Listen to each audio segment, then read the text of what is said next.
Music theory. It's kinda cool sometimes. You know who else is cool? Frederick Chopin.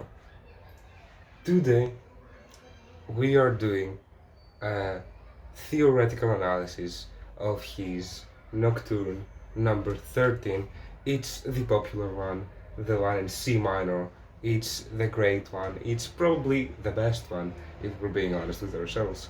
And I'm going to look into some harmonic analysis using Roman numeral analysis as well as some extra tools such as Neo-Riemannian transformations. I am going to talk about voicing and roles, and I'm also gonna point out some extra miscellaneous stuff that are interesting either if you're performing the piece or from a general theory point of view. So let's go. Okay, so here we go, starting off with a blank slate of Chopin's Nocturne 13 in C minor. I have actually done this analysis previously. I took some notes, but they are very messy, and I thought I would just rewrite it for YouTube. I thought it would be a better idea. First of all, though, I would like to give a small demonstration of why I would not be using chord analysis for this theoretical analysis of the piece. And here I drew up a little example. This is in the key of F major, obviously. And here we have the chord notation versus the Roman numeral analysis. As you can see, we have a very simple set of chords here, but in reality, with chord notation, we are losing a lot of the meaning here. Chord notation is very static. It is basically just the chords themselves, and you don't really get any extra information about how the composer may transition from one chord to another or what they are really doing. So here in the bass we have F, E, F, as you can see, which is reflected in both styles of notation, obviously, but here in the Roman numeral analysis you don't really care about the key as much. If I just were to show you this, you don't really know that this E is necessarily the leading tone in this example, in which case you can see that the bass has a very clear 1-7-1 scale degree line, as opposed to the Roman numeral analysis where this 5 chord in first inversion very obviously includes the leading tone in the bass. Yeah, so Roman numeral analysis overall gives us some more information regarding the transition between chords as opposed to just static notation. So we're not gonna be little babies and use chord notation. We're gonna be big men and use Roman numeral analysis, like any proper musician should if they're not doing jazz or something like that. Okay, so we are here in C minor. Let's just start this off, and what I'm gonna do is I'm gonna do some harmonic analysis first. So the harmonies that Chopin displays in this piece. Then we are going to talk a little bit about voicing and certain themes that we see in this nocturne, and let's see how I can actually spell miscellaneous details about the piece. Now I'm saying harmonic analysis because even though Roman numeral analysis is really good and in my opinion better than chord notation, there are actually a lot of cases, especially in more modern pieces. We're not gonna see too many in this one, but especially in modern pieces, Roman numeral notation has a tendency to fall apart very easily, in which case you might have to introduce some alternative tools to be able to analyze harmony like that. But regardless, in this piece it's not gonna be too much of a problem. So let's just start off with the analysis. We're gonna start off with the harmonic analysis, mostly using Roman numerals once again. So we start in the key of C minor, which I will display with a non-capital C. We start off with a 1 chord, and we move on to a first inversion 6 chord, which is major. And then we will get a 5-7 chord, but it is in first inversion, so we would notate that as so. Moving on, just a regular return back home. This is an example of what I was showing before with the F major example right here, where the bass has a very clear leading tone line. As you can see, C, C, B natural, C. And this just wouldn't be reflected as properly, in my opinion, if we were to use chord notation. So yeah, let's just keep going here. This could be a regular 6 chord as opposed to the inverted one that we saw before, and then we will move on to what looks to be a half diminished 2 chord, which is in a second inversion according to the bass. I should say that throughout this analysis I will mostly use the left hand or the lower stuff to analyze the harmony, because a lot of the voicing and themes as well as the miscellaneous stuff will come from the upper stuff. But it's not really that important in most cases. I'm going to mention it, however, in a few places. But for now it is unimportant. This would be a regular 5 chord if it didn't have this F here, which makes it 5-7 chord. Nothing too tricky here so far.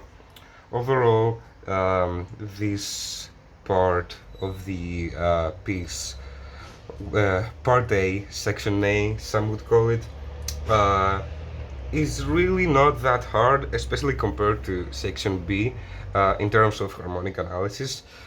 Section B is much more interesting, although I do like this part better, admittedly. Here we will get a 4 chord, that is a tetrad actually, because it includes this E flat here, and it is in second inversion. And this will lead us to a major 7 tetrad, because we have this A flat over here. And eventually here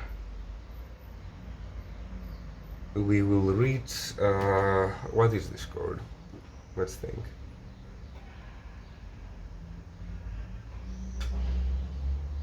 Right, so this is the first instance of an applied chord that we will have in this piece.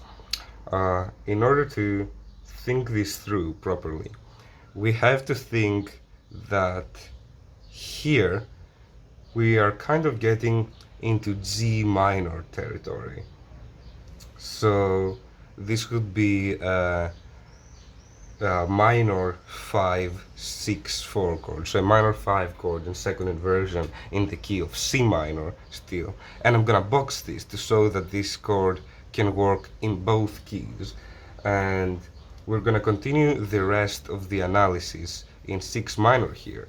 So in C minor this is minor 5-6-4, in G minor this is a 1-6-4 chord, and we will actually continue analysis in G minor here. And now, because we have this, we can actually identify this chord as a 2 chord that is a tetrad, a half diminished tetrad in second inversion in terms of this chord. So this is an applied chord. And a regular 5-7. Keep in mind now we are in G minor, and I'm actually going to let's see. Yeah. Well, I don't really know if we should stay in G minor. I think it makes sense for here, in which case we have one chord altogether. Now here, G minor is starting to kind of fall apart in a sense, because we are very clearly going here, in which we have the flat major chord in first inversion. So we want to analyze that. But what this basically is if we go to the key of C minor, we can just say that this is a Neapolitan sixth chord, which makes sense because here we go back to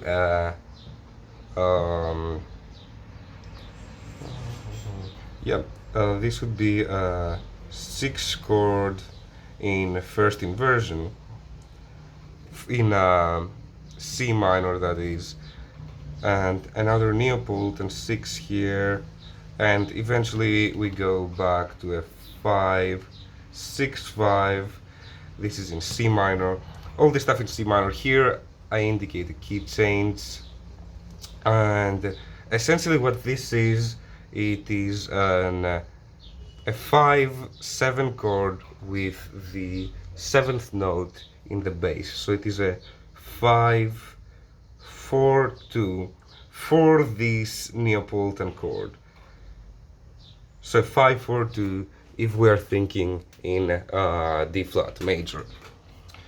Nice. Another thing that I wanted to mention previously that I didn't get the chance to is this little transition. We are using the same chord here as we are using here. And even though they do not resolve to the same thing, it is interesting that we get this sort of relationship in sort of the few bars of our main section here in this piece. And this is also the kind of thing that you would never really get to see if you were just doing chord analysis, because you would just analyze the chords as they are. But now that you're analyzing the transitions, you actually get a lot more meaningful stuff. You get to see that here he's actually doing a pattern, as opposed to like this random thing that doesn't really make any sense. So let me see, is this in frame? Yep, that is perfect. So here 5, 6, 5, I don't know if you could see that before, but it's not that hard to analyze. Going back to a 1 chord, and here, what do we get here? We get a 5-7 chord in second inversion, so that would be 5-4-3. Very simple stuff. I should note the bass here, ascending bass from a B natural to a C to a D to an E to a F, and then goes back down. This is why we get this weird 5-4-3 chord, because otherwise, why would you really put that? That's a bit of a weak transition, but here, because of the bass, this actually works, obviously. So here we reach a 2 chord in second inversion, and eventually going back to a 1 chord in second inversion, 5-6-5 right here, which is in frame, perfect. A 1 chord here. Still we are keeping in C minor. We only briefly went to G, and I will actually point out a mistake that I did when I was analyzing this piece previously, but I will do that in a bit. So here we go back to this idea that we had here, and this time it will resolve a little bit differently. Let's see, is this in frame? Yep. It will go to 5-6-5, and I will analyze that in a bit, because the piece kind of changes slightly after that point. Well, not that much, but anyhow. Yeah, I was going to point out this area right here, where we were considering the Neapolitan chord.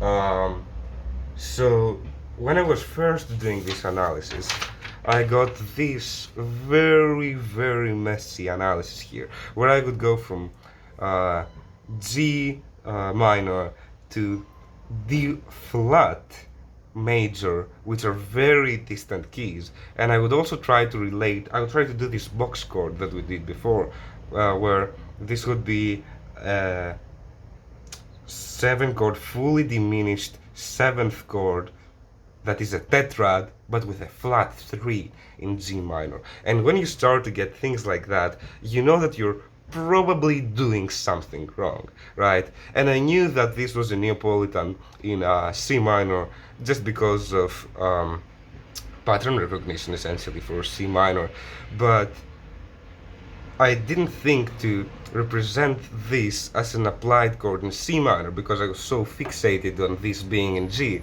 that I ended up with a very messy analysis there that I was kind of like hoping to avoid in this video, but I decided to show it instead, just to demonstrate that sometimes you just need to like look things a second time or a third time, just in case you may have something wrong.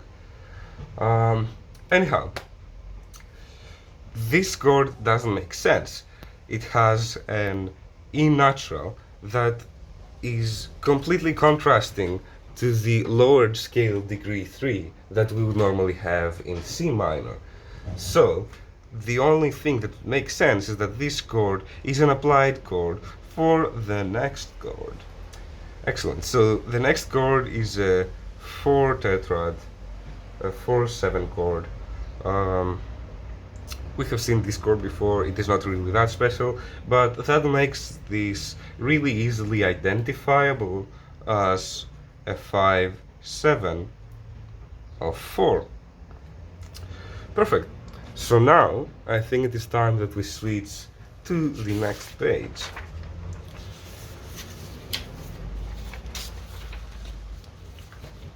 I should keep these notes here, actually.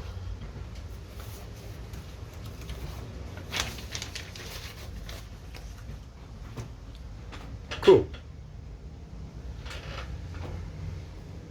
We will stay in C minor, obviously, and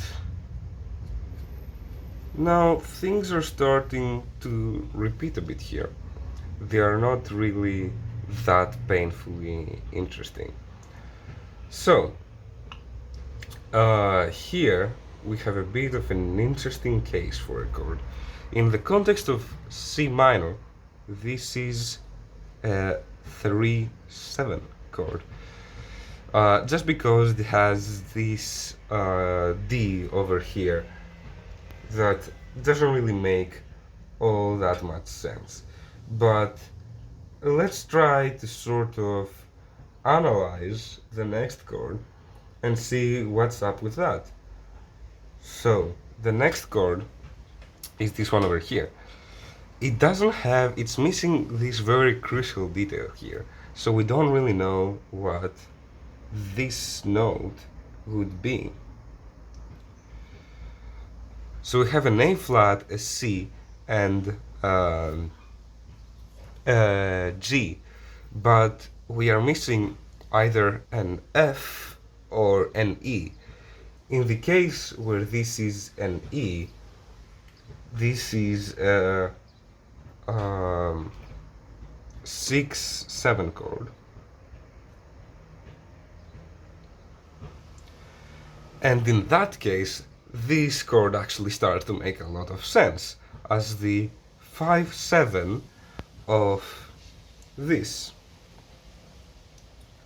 Otherwise, you could consider this to be a 4/6/5 chord, so a 4 tetrad in second inversion. But this is kind of clunky, and I am leaning towards this being a 6/7 chord just because of this chord right here. Because when you're starting to analyze using Roman numerals, you will see that you will almost never use this 3 chord. it is kind of awkward, and it is usually an applied chord towards something else. And this would not be an applied chord for if this were a 4 chord, because this would have to have an E natural. So that would be problematic. So I'm leaning towards this being a 6/7 chord, even though we can't really tell. We don't have enough information to know what this is, but this is the best sort of guess that we can pull off. Continuing this, we have a half diminished 2 chord, going back to a regular 5/7, 6, 1, 6. Let's see, is this in frame? Yep. Neapolitan. And here we have something interesting. This is obviously a 4/6 chord, so this is a 5/4/3 that is applied to this 4/6 chord. And eventually, some people like to say that this is a 1/6/4 to 5.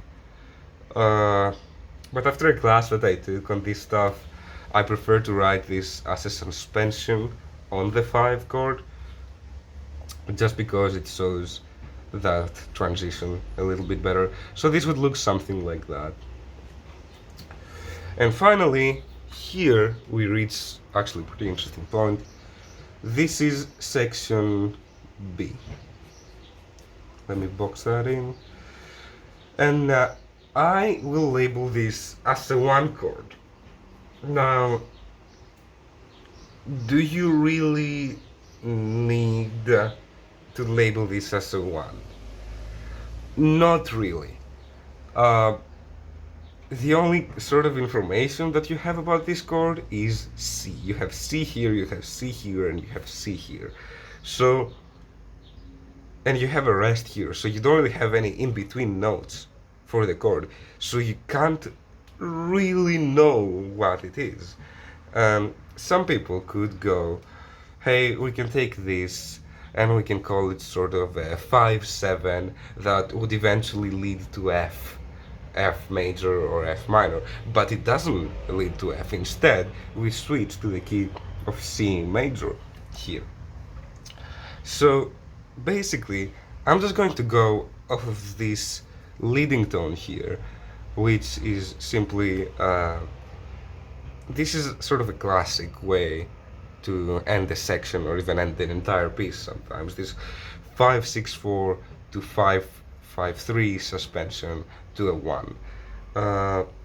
It is just a classic thing that people do, and I think this is what Chopin is doing here. Now, what are these notes, you may be asking? You can't really label these with Roman numerals. I mean, obviously you can, but it's going to be clunky, and ultimately it's not going to be very enlightening. It's not going to be very useful.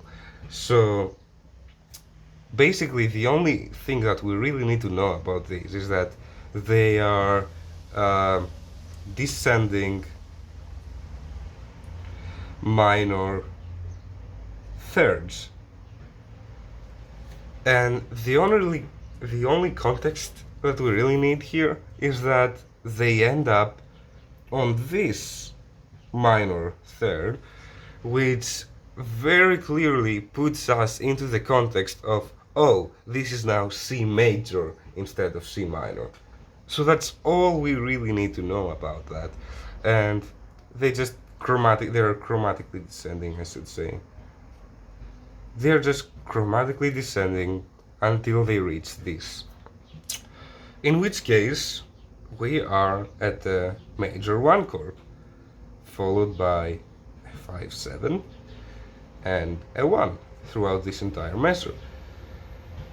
This isn't really too hard so far, but it's gonna get pretty clunky in a bit.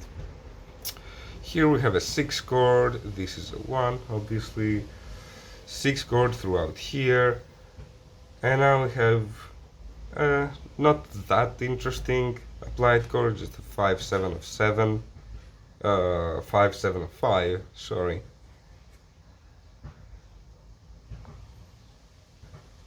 But here, this gets pretty interesting. This is just, sorry, are we in frame? Yes, perfect. This is just a 5/7 chord, but it has a D sharp.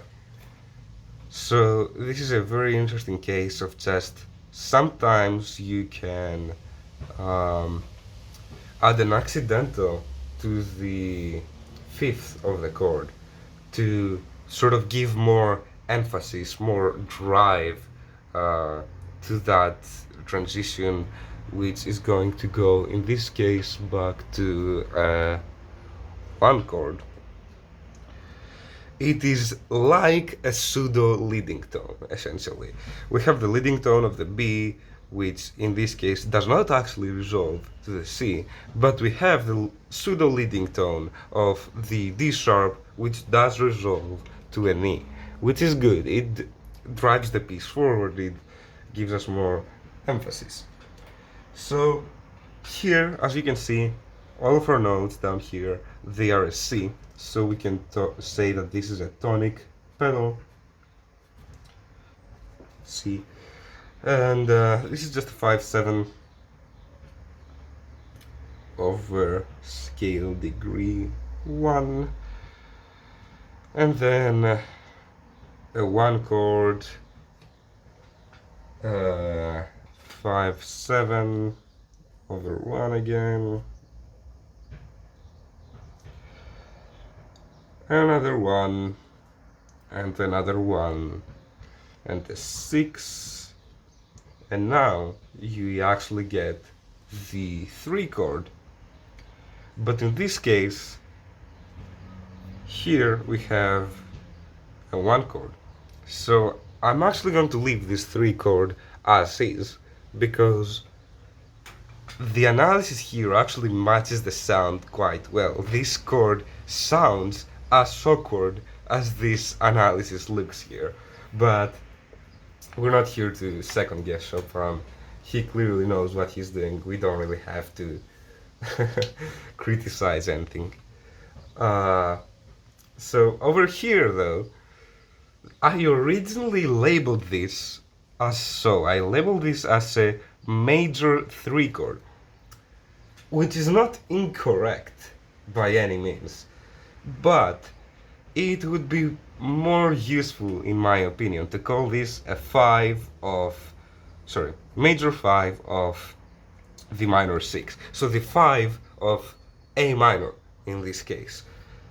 And I am doing this notation right here as opposed to the little arrow notation because in this case we don't ever reach that A minor chord that we are expecting because of this 5 of 6.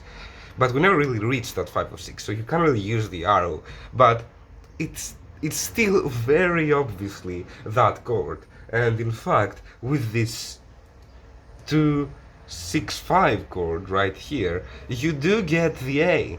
You do actually get the A that this leading tone for A minor would lead to. But you don't get the chord itself, which I guess is fine.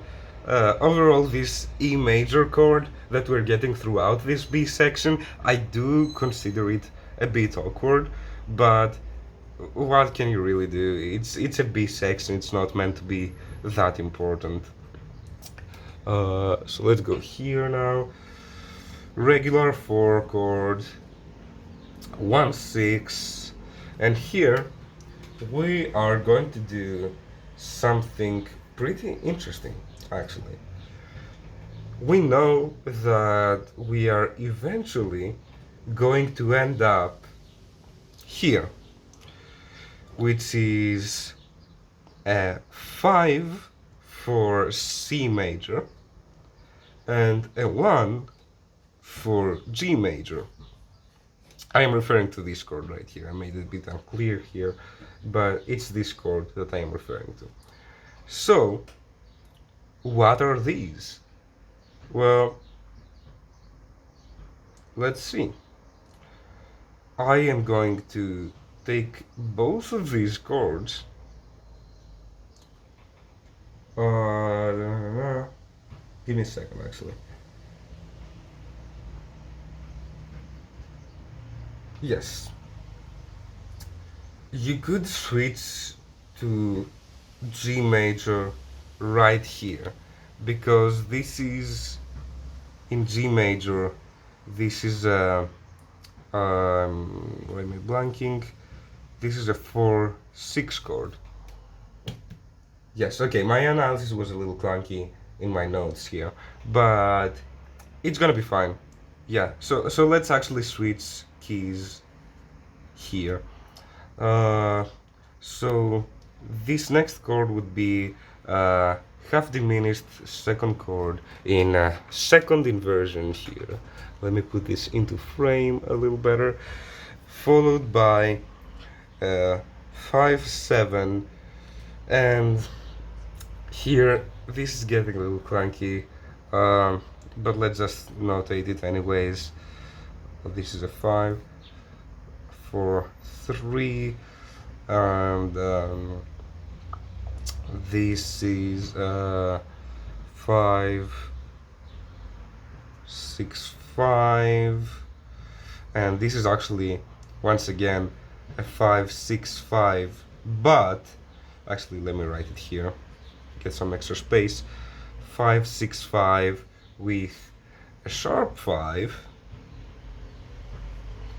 this chord right here, again with this pseudo leading tone from going from an A sharp to a B, which is always good. Again, extra emphasis, extra whatever you want to call it. And cool. Yes, that's the analysis for this part. We should switch key earlier, is the takeaway from that.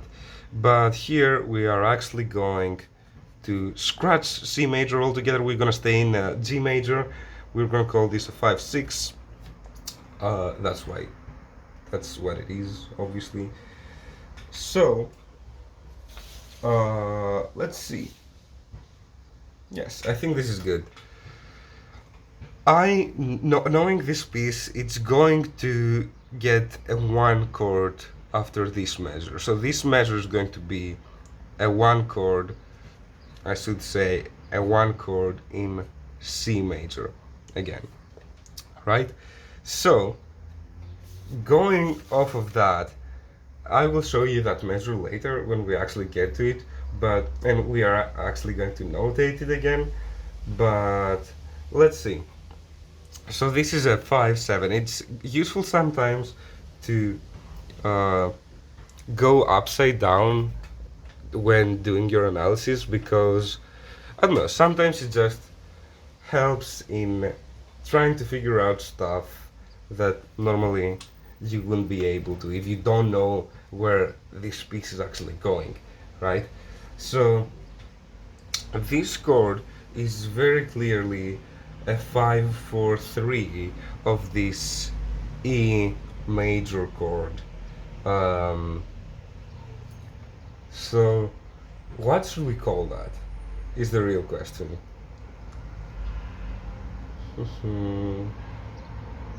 Yeah, okay. I'm gonna leave this transition for later.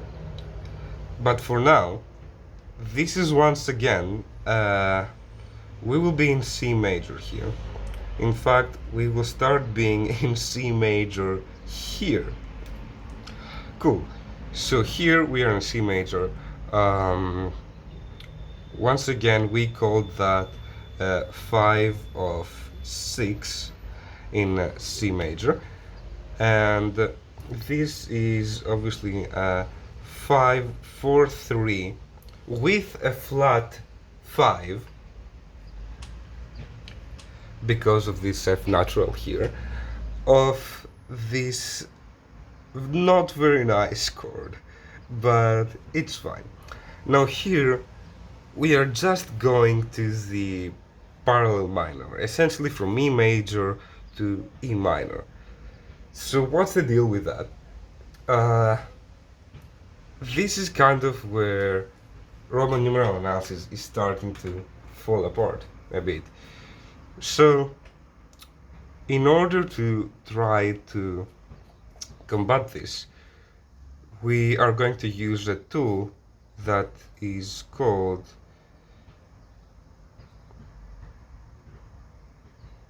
Neo-Riemannian chord operations. These are essentially operations that you can do on a triad to get a different triad. You can have a parallel exchange, leading tone exchange, and also a relative exchange. In this case, this is a parallel exchange, just because we're going to the parallel major or minor in this case of the chord that we're doing the initial operation on.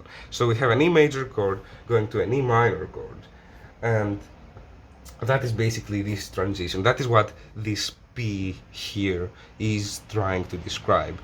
And to do that, we had to, unfortunately, stop the Roman numeral analysis here. It is kind of where it falls apart. But it's fine.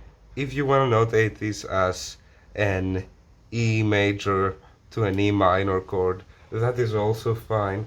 But again, that notation, not great, not a fan. So, eventually, we will reach this one chord that I was talking about. And once again, we are going to be doing this tonic pedal stuff. Tonic pedal sounds good. 5/7 over scale degree 1 stays true.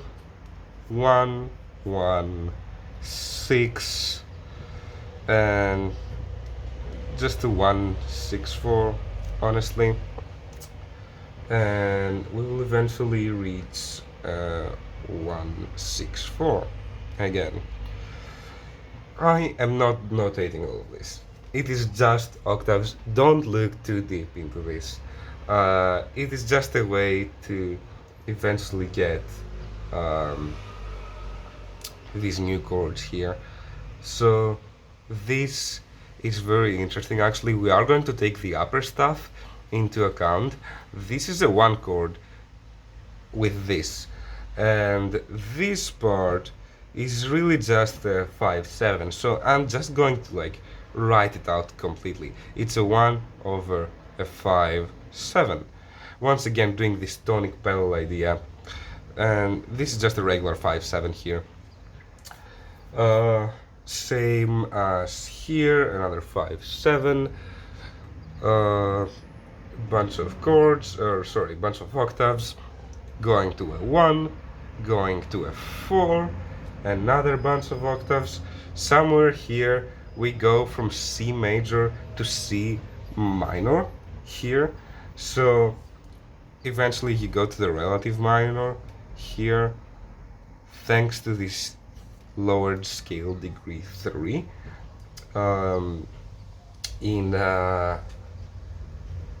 So this is a 1 in C minor, but it's also a 4 in G minor, which is going to be useful because we are going to end up on this.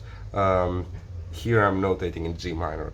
On this half diminished for 3 chord in G minor, leading to a 5 chord once again in G minor. Great, cool.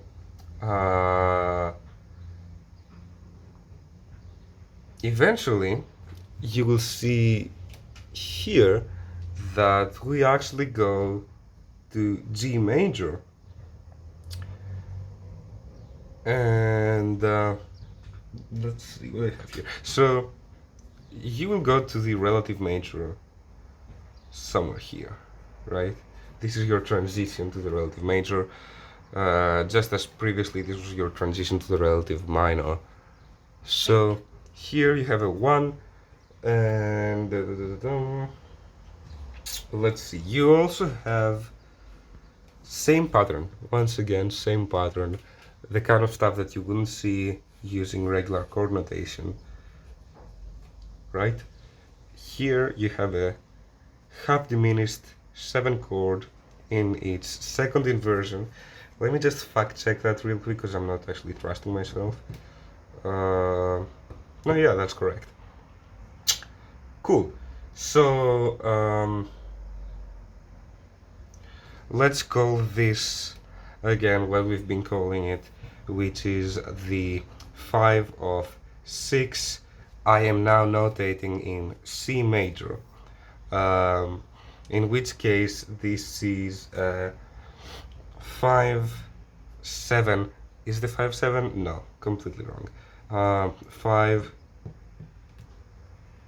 4 3 of that. Cool. And eventually I will actually annotate a bit on these octaves, because here they start off as octaves. Can you actually see this now?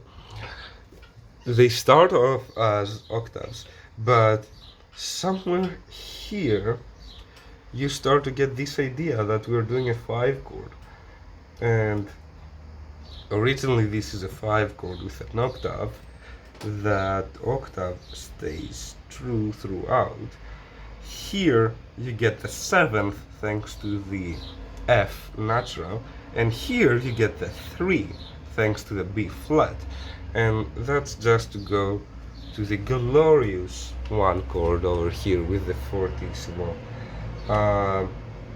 Again, tonic pedal stuff over here, a 5 7, a 1 over 5 7, and a 5 7 tonic pedal.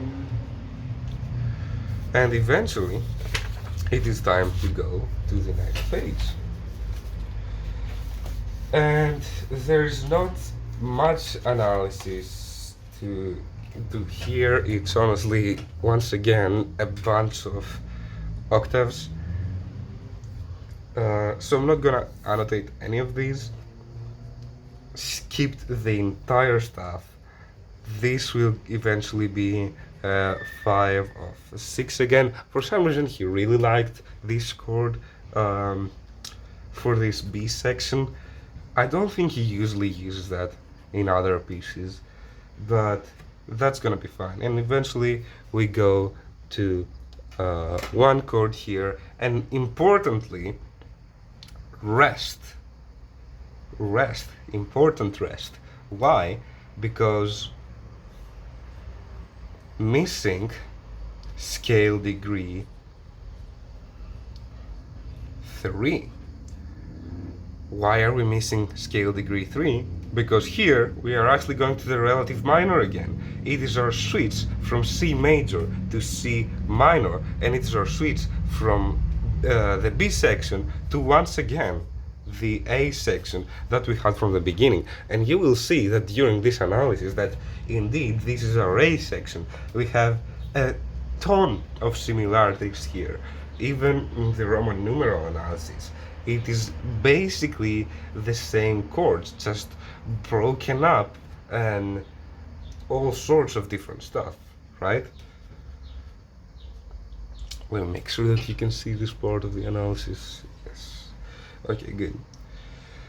I will not really go over this again. If you have any questions about what I'm doing here or any other comments, feel free to leave them down below. But it is mostly the same stuff. Here I'm notating a suspension of 4-3. This is because of this C that it will eventually go to a B natural. So yeah, very, very simple suspension here. And you will see when we do the rest of the analysis, like the miscellaneous stuff, so not just the harmonic analysis, that we have quite a few suspensions and interesting details like that. This would be here probably. This is a regular 3 chord. I'm not gonna annotate it as anything else because this is very clearly now a 4 chord. If you remember that conundrum we had before, we didn't actually know if it were 5-7 of A flat major essentially, or something of F minor. this is that F minor that we were trying to get before, but importantly, this chord here now doesn't have the D that we were having before. Let me actually refresh your memory on that, because you may not know what I'm babbling about here. This right over here. See how it's sort of like the same thing? We even have the same bass from an E flat to an A flat, E flat, A flat. But here you have the D, here you do not have the D. And here you were missing this, and I did even annotate this might be the 4-6-5 chord, blah blah blah. And indeed, it's the 4-6-5 chord here, but here you can't really call it that, I feel. I feel it's best to annotate that as a 6-7 chord in this case, and as a 4-6-5 chord in the other case. But I guess if you really wanted to annotate that in the other way, it would not necessarily be wrong. In fact, it would be absolutely correct. Some would even argue that it is more correct, because here in this B section you get that clearly. But I do think that D was of great importance, and the fact that it is missing here is very indicative of what Chopin wanted to show us here. Now this is a minor 5, so I will actually switch to G minor here, in which case this is a 1. Again, we have that same suspension, 7-5-4, eventually reaching a 3, which is the same thing that we had before, which just shows the importance and the validity of Roman numeral analysis. And here we can call this model mixture, but honestly, just go back to C minor and call this a 5, because once again we have that 5, 4 to OFR, flat to 6, which is our Neapolitan chord, and eventually, why am I writing that here? Oh. Yeah, no, absolutely not. That was weird in my notes. This is a 6 chord in second inversion, not a 5 chord in second inversion. This is again our Neapolitan. And 5-6-5 over here. It is in frame. Cool. 5-6-5 over here to a 1. I'm gonna ignore this A flat, for example, here, because once again, not greatly important stuff in the upper stuff. Wow, that was a hard sentence to say. A lot of similar words. But yeah, analysis is pretty regular here. In fact, it's the exact same chords that we had before, if you remember them. And that should do it. So let's see. Excuse me. Here we get a very interesting thing. Leading tone here. And we get to the most heart-wrenching part of this piece, which is this glorious descending fifths cycle. Cool. So I am, yeah. Cool, excellent. This part, very interesting. Why descending fifths? This F, sorry. Yes, this F is 5 notes below this C. this B is 5 notes below this F, this E is 5 notes below this B, and so on and so on. This is a very cliche transition that every composer has done at some point, and it sounds amazing, but it is unbelievably cliche. I might actually pause this video at some point to let you hear this part of the piece, but because Chopin actually uses this transition a lot in his pieces, but every time that he uses it, he does a little something so that it doesn't actually sound that boring or that cliche. This is a great trap for composers, I want to call it, because each time this is used, it's reminiscent of so many things that have been done previously. So it kind of sucks when you overuse it, I'm not gonna lie.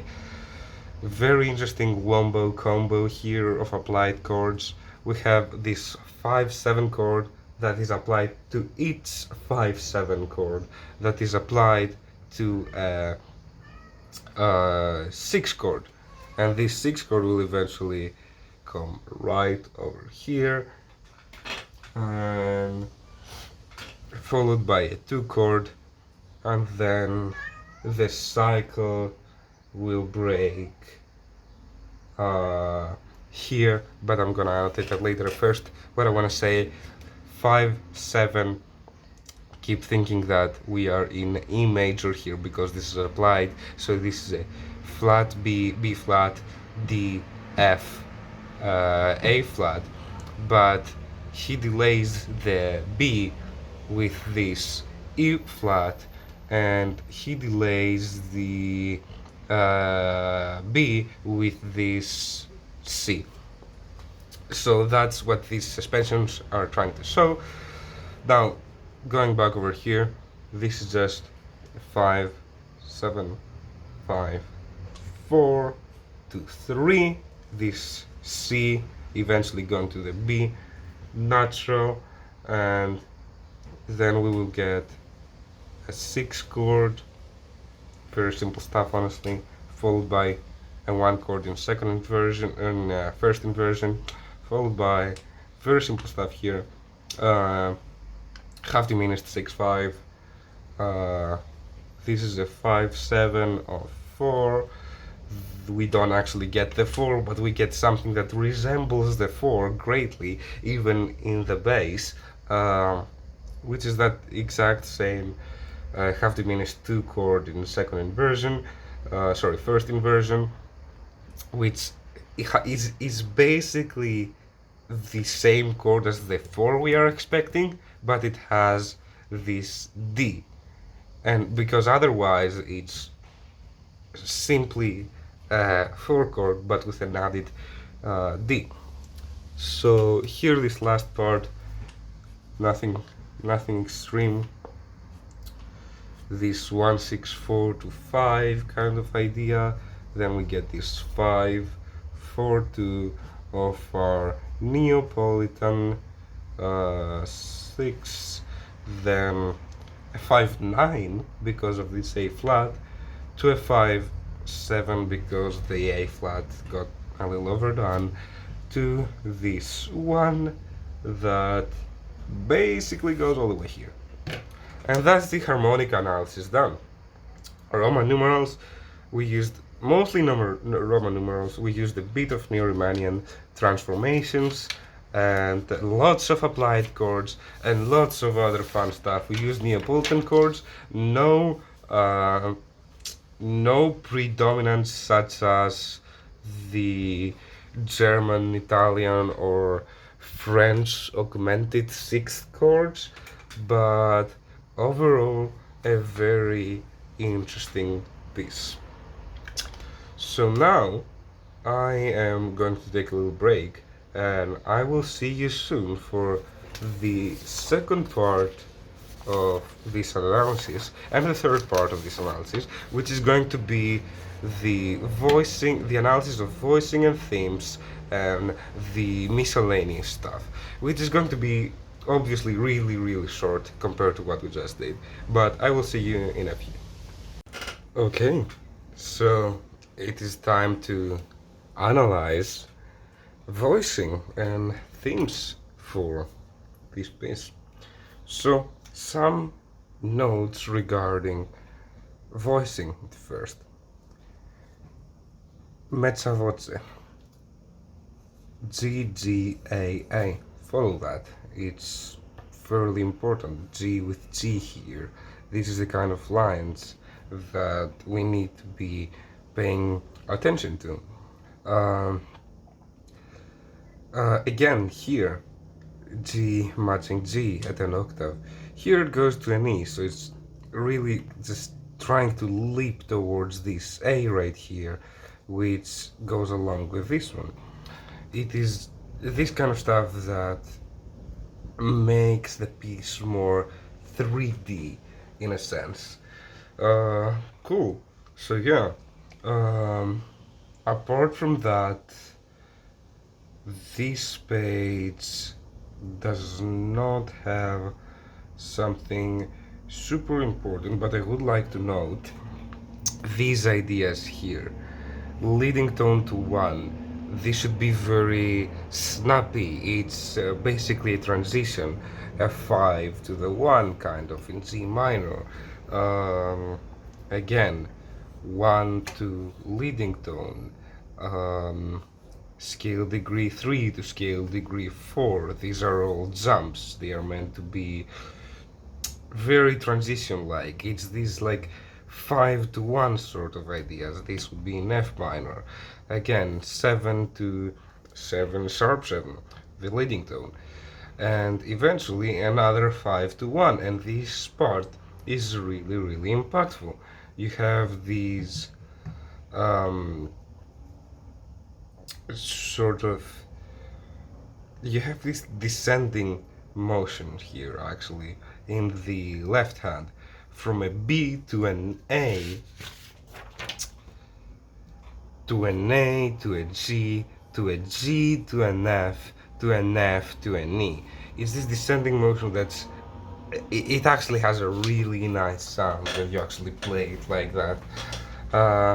Other than that, here we have to look into the inside voids a little bit more.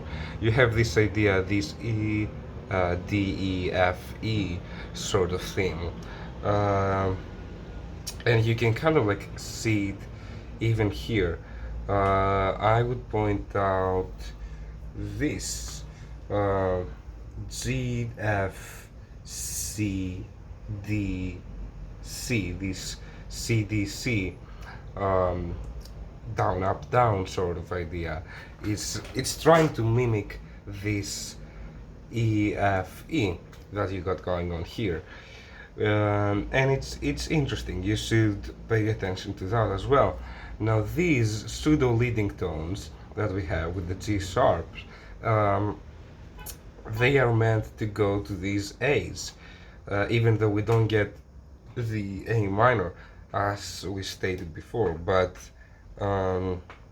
here I spelled this wrong actually. It's supposed to be a 5 of 6, not a 5 of 4.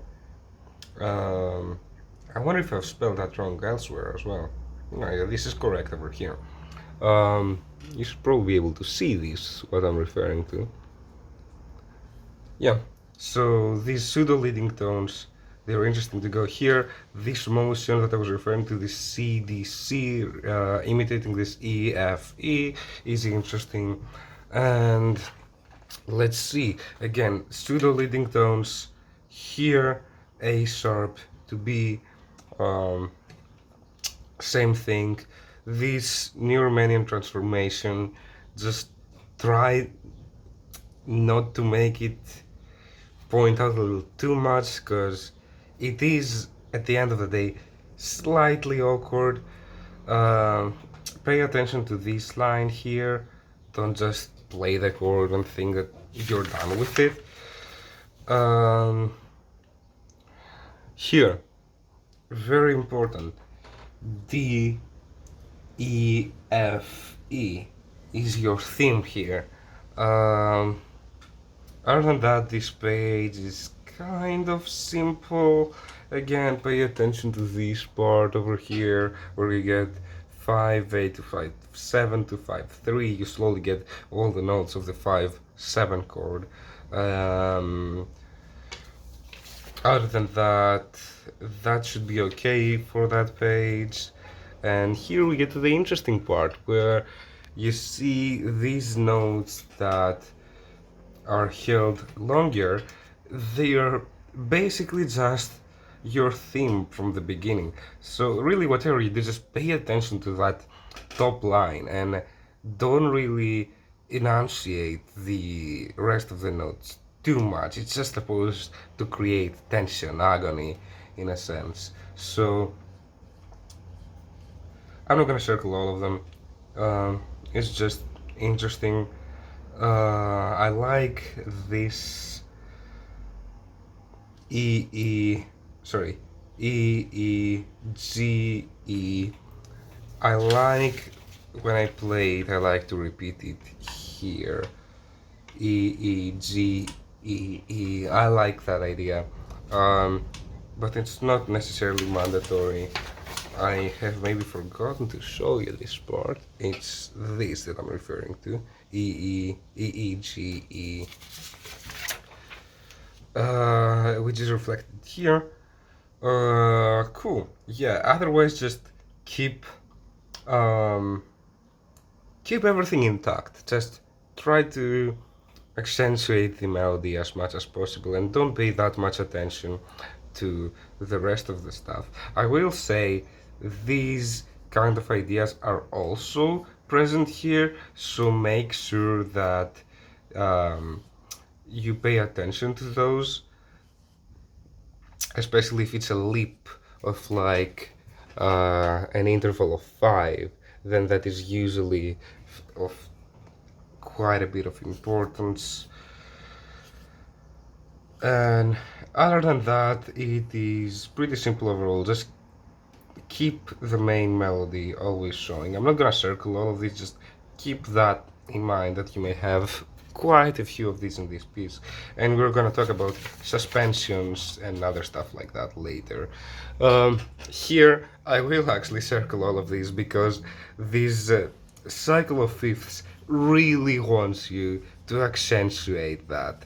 I think it is best that you do so if you're ever playing this piece. It is really nice to add some extra color to this piece if you actually really go out of your way to try to make these sort of transitions that he does in octaves as strong and as prominent as possible. And yeah, this should be everything in terms of voicing. I do like this ascending motion here from the A flat to the B naturals to the C over here. And don't use any pedal over here. And that should be all in regards to this piece that we have for voicing. So next up, let's review some miscellaneous details. These are going to be even fewer than the voicing stuff. It's just things that I found were interesting and I thought it would be nice to point them out. We have a clash of this B natural with this B flat over here. This works because this is an appoggiatura. Otherwise, don't do stuff like that in a regular piece. But once again here, it's for a very small time span, so like you can do stuff like that fairly easily, I would say. Suspensions are going to be like a big section of the miscellaneous stuff. Here we prepare this suspension of the leading tone to the scale degree 1 in G minor. Let me make sure you can see that actually. Yeah, let's just do this. And we are gonna have a lot of suspensions. Again, G flat classing with G natural. We have stuff like this, extra chromaticisms. These sort of stuff are very much in the style of Chopin. We have these, I don't know if you should call them appoggiaturas or whatever you should call them, just generally additional notes, flair, essentially. Uh, yeah, so let's look at other stuff that it would be interesting to point them out. I think in this section there is really not that much. It is mostly voicing stuff that we should take care of as performers.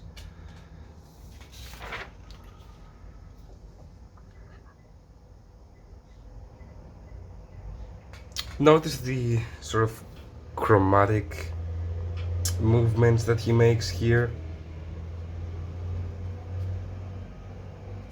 Chromatic ascent in this case. And other than that, he does that all the way through.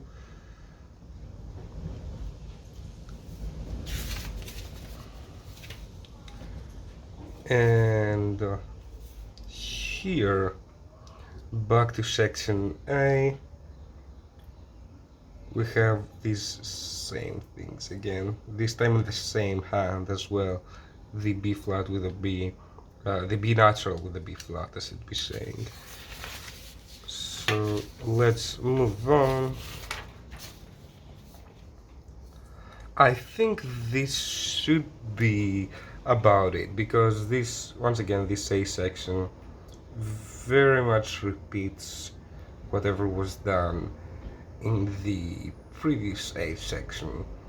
So just again voicing.